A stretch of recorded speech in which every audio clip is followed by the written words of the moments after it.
Patuloy nating minomonitor itong low pressure area na kasalukuyang nasa labas ng ating Philippine Area of Responsibility.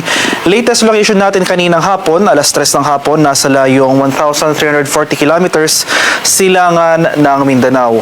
So bagamat malayo ito sa ating bansa at nasa labas ng ating PAR, yung trough o yung extension ng nasabing sama ng panahon ay nakakaapekto dito sa malaking bahagi ng Mindanao, pati na rin dito sa Palawan at ilang areas ng Eastern Visayas. So makikita natin dito sa ating latest satellite images, itong mga makakapal na kaulapan na nakakaapekto sa mga lugar na ito ay ang patuloy ngang epekto o yung pag-iral ng trough or extension itong low pressure area.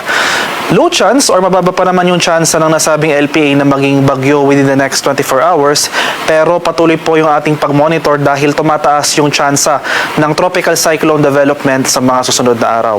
For Metro Manila at lalabing bahagi pa ng ating bansa, bukas mainit at malinsangang panahon pa rin na ating inaasahan, pero ngayong gabi ay may tsansa pa rin tayo ng mga pag-ulan na dulot ng localized thunderstorms.